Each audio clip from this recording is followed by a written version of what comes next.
Assalamualaikum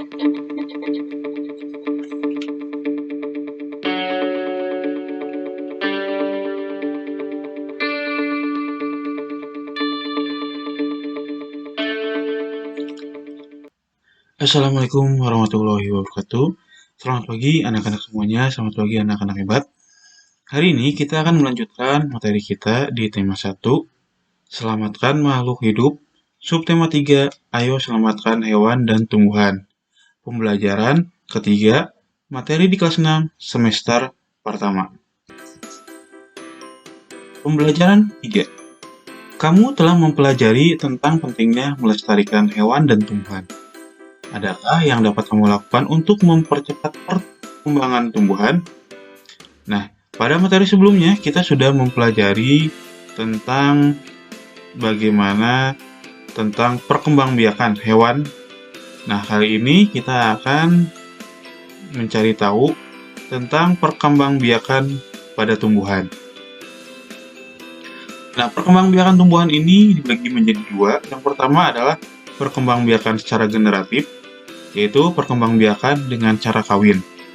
Nah, perkembangbiakan generatif ini jika kepala putik dengan benang sari bersatu, maka akan terjadi yang namanya pembuahan. Dan ini akan menjadikan biji, kemudian biji tersebut akan menjadi tanaman baru. Kemudian, yang kedua adalah perkembangbiakan secara vegetatif. Nah, perkembangbiakan vegetatif ini adalah perkembangbiakan tanpa adanya perkawinan. Nah, perkembangbiakan vegetatif ini dibagi menjadi dua. Yang pertama adalah perkembangbiakan vegetatif alami, dan satu lagi adalah perkembangbiakan vegetatif buatan. Vegetatif alami. Vegetatif alami ini ada beberapa jenis. Yang pertama adalah akar tinggal atau rizoma. Contohnya adalah jahe, lengkuas, temulawak, kunyit, kemudian juga dan yang lainnya. Yang kedua adalah umbi lapis. Contoh dari umbi lapis adalah bawang merah, bawang bombay, bawang putih, kemudian juga bunga kangkung. Nah, itu umbi lapis. Yang ketiga, umbi batang. Contohnya singkong, umbi jalar, dan juga kentang. Kemudian yang keempat, umbi akar. Contohnya adalah wortel. Kemudian yang kelima ada tunas adventif.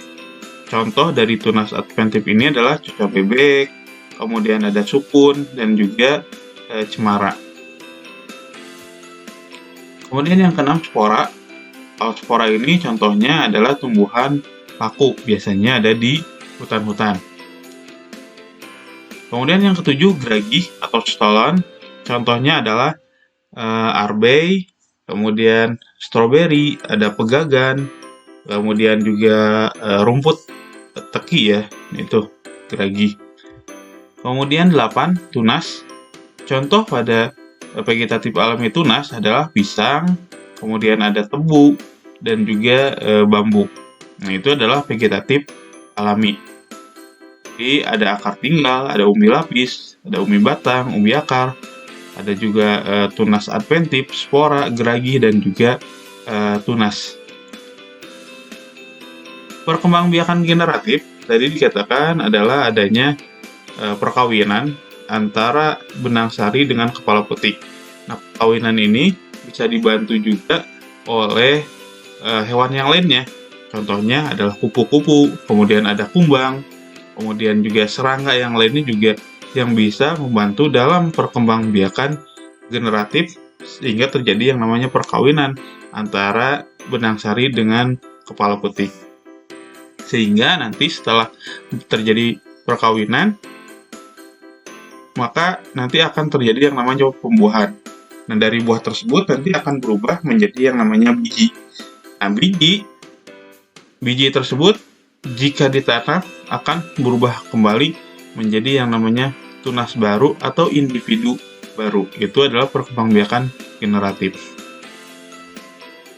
Nah, perkembangbiakan vegetatif buatan adalah perkembangbiakan yang dibuat untuk mempercepat proses dari penanaman. contoh dari perkembangbiakan vegetatif yang pertama adalah cangkok.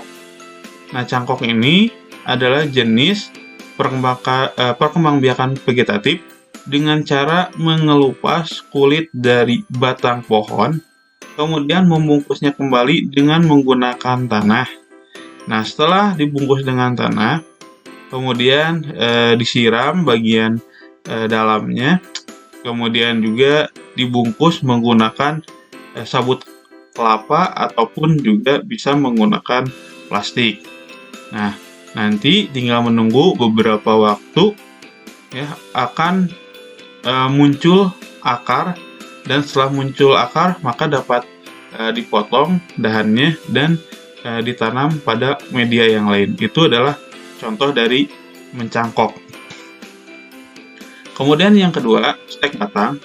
Nah, stek batang ini adalah teknik penanaman dengan cara memotong bagian batangnya, kemudian menyimpan pada tanah. Nah, dari stek batang ini akan tumbuh menjadi yang namanya tunas baru. Nah, ini yang akan dijadikan sebagai tanaman baru. Nah, contoh yang bisa di stek adalah pada pohon singkong. Kemudian juga contohnya yang lainnya bisa juga bunga mawar, dan juga masih banyak contoh yang lainnya. Yang ketiga, menyambung. Menyambung ini adalah teknik untuk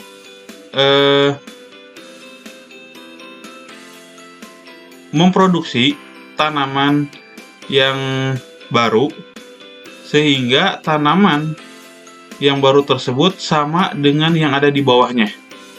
Contoh misalkan tanaman yang di atasnya belum berbuah, yang bawahnya sudah berbuah, namun misalkan buahnya tidak terlalu memuaskan, nah itu bisa menggunakan dengan teknik menyambung, sehingga nanti akan ada yang namanya timbul tanaman yang varietasnya lebih unggul dari sebelumnya. Itu adalah teknik menyambung. Selanjutnya, merunduk. Nah, merunduk ini adalah proses untuk mendapatkan tanaman baru, sehingga nanti tanaman tersebut akan tumbuh menjadi persis dengan tanaman sebelumnya. Nah, ini bisa kita lihat dengan cara merunduk. Jadi, bagian tanamannya diletakkan ke tanah, kemudian nanti yang bagiannya setelah ada tanaman baru maka bisa dipotong menjadi tanaman yang mandiri. Kemudian okulasi. Kalau okulasi ini adalah mengganti bagian tanaman sehingga nanti akan ada tanaman yang baru. Sebagai contoh, misalkan kita caranya adalah mengupas bagian tanaman yang sudah ada, kemudian mengganti dengan kulit tanaman yang akan kita jadikan tanaman barunya, sehingga nanti akan ada beberapa jenis tanaman atau jenis dari satu pohon tersebut. Nah, itu okulasi. Nah, perkembangbiakan vegetatif alami tadi dikatakan ada akar tinggal, umbi lapis, umbi batang, umbi akar. Nah, ini contohnya. Ada jahe, kemudian bawang merah, kemudian ada singkong, dan juga umbi akar. Nah, ini perkembangan vegetatif alami. Ini juga sama, ada tunas adventif, ada spora, ada geragi. Nah, jadi perkembangbiakan generatif itu adalah perkembangbiakan tumbuhan melalui perkawinan sel kelamin jantan, yaitu benang sari, dan sel kelamin betina atau putik. Sedangkan perkembangbiakan vegetatif yaitu perkembangbiakan tanpa adanya perkawinan. Nah, kalau yang dihasilkan dari perkembangbiakan generatif adalah berupa biji, sedangkan vegetatif itu tidak memiliki yang namanya biji.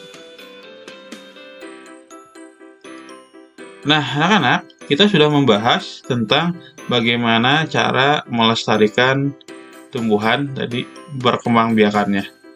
Nah, kali ini kita akan membuat sebuah poster tentang pelestarian hewan atau tumbuhan yang ada di daerahmu.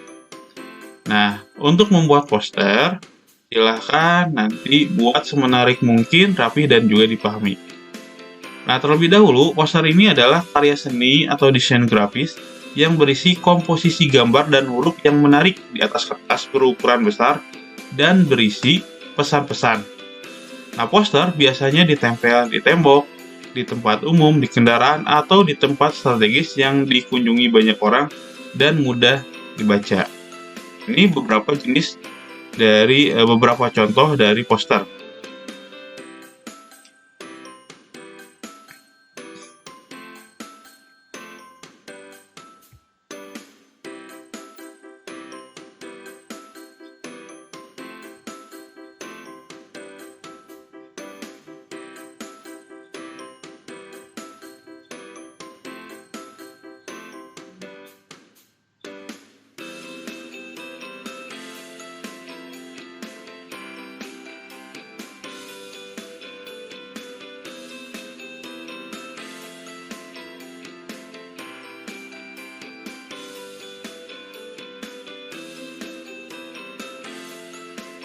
Nah, itu beberapa jenis posternya.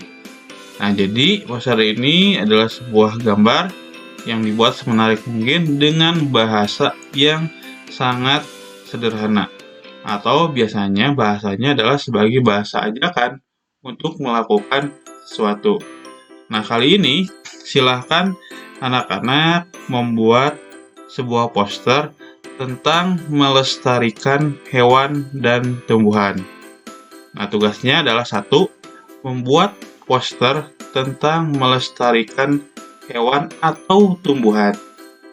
Nah, itulah anak-anak pembelajaran kita hari ini. Mudah-mudahan tetap semangat belajar.